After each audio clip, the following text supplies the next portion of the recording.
I had wanted to stop and try to think for a moment about the chronology and when it was that that I was given that drink with Mike Tanzer. And I now remember, because I was thinking about what I was wearing, what my clothes were on the occasions that I went out with him, and then the things that he said. And I think it's safe to say that, yes, he is connected to the federal government, and was most likely part of this federal gangbang against me.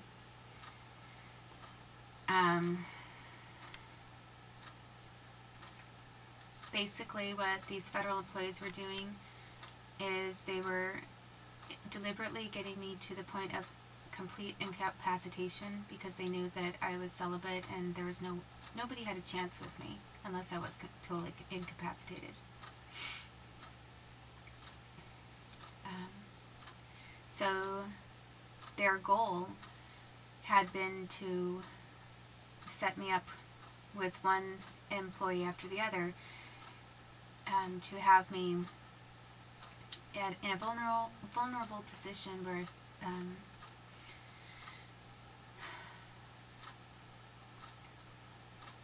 they could have me in a state of incapacitation. And I want to say that, again, I never went anywhere for a hookup with anybody, ever. I never, ever planned to go out with a man. That was never my intention for dancing. And whenever I drank, it was when I thought I was safe with friends that I'd had for all my life, from high school, or with this one friend, Krista Schneider, who I trusted, and then at the last minute she started ditching me without telling me or not showing up places, and I was left in a vulnerable state. So when this was happening to me, it was definitely like I was being set up. It wasn't like I went with a bunch of friends. We're like, hey, I'll go out with, if I ditch you or if I leave you for so and so, don't worry about it. That wasn't really what it was. And the only time that I left a friend, or left the safety of a friend and went with somebody, was one time and one time alone, and that was when I was with Erica Ballinger, and I just foolishly went with Mike Tanzer. And the first time that I was with him, he did more than I told him I wanted to do, and he knew I was incapacitated. However, I didn't have sex with him. I told him right from the start that I was not going, that we could talk. I was kind of interested in knowing more about him. So I thought we could talk and maybe kiss a little bit, but that was it. And it was pretty much, I hadn't wanted to do anything that was below, that was beyond kissing at all. And it went a little further than that. And we didn't have sex, but it still went further than that. And then after that first time, I was with him only one time next, and the next time we had sex, and it was after I had this drink that was double proof. That was like twice as strong as a normal drink would be. I'm pretty sure it was the second time, because I remember what I was wearing, because I wore this one outfit with the pants and the shirt. And first we went to this art thing, and I remember I was wearing that outfit because of the way one of his girlfriends looked at me. She asked him,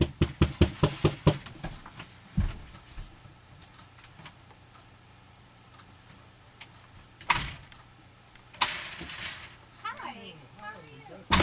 "Oh, well, thank you. Hi."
had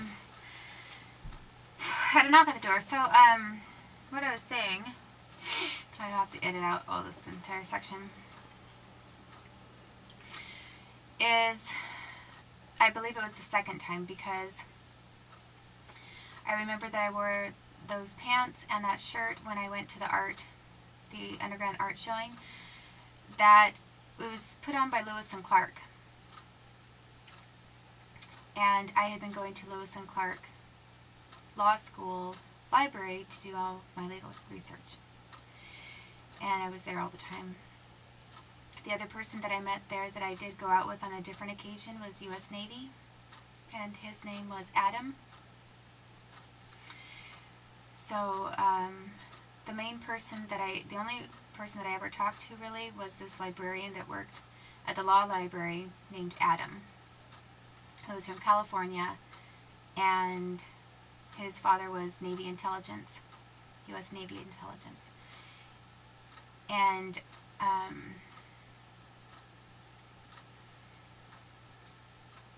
I went out with him. I will have to discuss when I went out with him in the time frame of when I was then going out with Mike Tanzer, or met him and that kind of thing. But at any rate, I guess this Hines person, it was Teresa Hines's son, and she was married to a Heinz. This is the Heinz people of the Heinz ketchup company. And she was married to a Heinz, and then I did look it up one time just recently to find out what happened to his dad, the Heinz, the guy that was the original Heinz. And he was, I think, in an airplane accident. So Teresa then married John Kerry. John Kerry is U.S., I think, Air Force veteran, and pretty high up in the military at the time that I met Teresa Heinz's son, and was planning to run for president. So I remember I met this woman who asked Mike if he was working, and she kind of looked at my pants. I could tell she didn't like them. Or she was sort of looking down on me, and made a lot of really horrible catty comments about how I wouldn't be able to tell the difference between tuna fish and something else. You know, she's, basically implying I had no taste whatsoever, and that any effort spent on good food for me would be a waste. So she made a lot of comments like that, inside sort of biting comments to Mike in front of me, and I didn't say anything. I just kept my mouth shut, and it was nice and sweet. And then I was introduced after first meeting her and then Mike said that yes, he was working, and I thought, what a weird question. Are you working? But I guess that's how some of the trust fund people talk. So then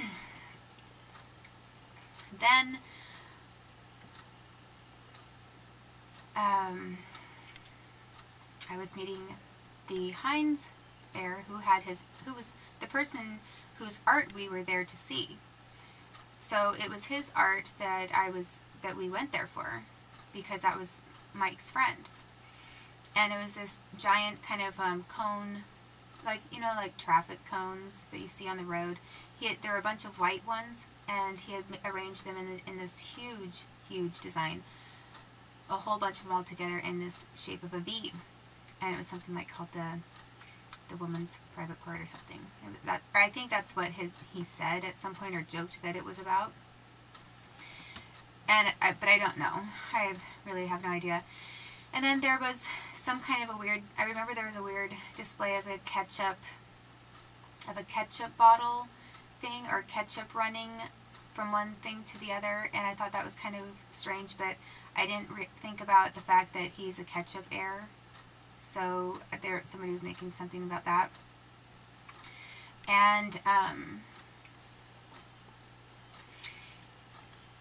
then from there, when Mike introduced me to him, he said, you know, he wanted to take me to the back room, where there was an after party, or not an after party, but he told me some stuff, basically hinting that there were drugs of some kind in a back room somewhere, and we could go somewhere and do that. But then when I was faced with Hines, he looked at me very hard. He had this reddish hair or reddish beard, maybe reddish beard, and a white suit, and he looked sort of stocky, and he stared at me very hard and said, basically denied it. And I could tell when he denied it that he was denying it because he didn't want me to think that they did have anything, but they did. And I thought it was really strange that he was denying this to me when Mike wasn't denying it to me. So I think that somebody had already talked to him, that somehow he already knew who I was, or possibly who my parents were connected to, and I think he could only get that information from somebody who's in the military like John Kerry. John Kerry may be telling another person. And the other thing is that I was already in this loop of being targeted by federal employees for gang rape. Basically, they didn't all show up at my door at the same time and rape me. What they did is they passed my name around, set me up, and had me incapacitated first, and then they raped me. It was rape. I was totally incapacitated every time that those individuals did anything to me, and they already knew that I would never have done anything with them had I not been totally incapacitated. I wasn't buzzed. I wasn't just sort of feeling the effects. It wasn't a light, cheery drink with friends. They went after me when I was out of my mind and then left unguarded. Like, you know, someone ditching me, that kind of thing. And nobody did that to me. Nobody ditched me until they first gained my trust and were always there and reliable for me. So first I had my trust built up to feel that I was safe. And then all of a sudden people were taking advantage of that and then, you know, disappearing.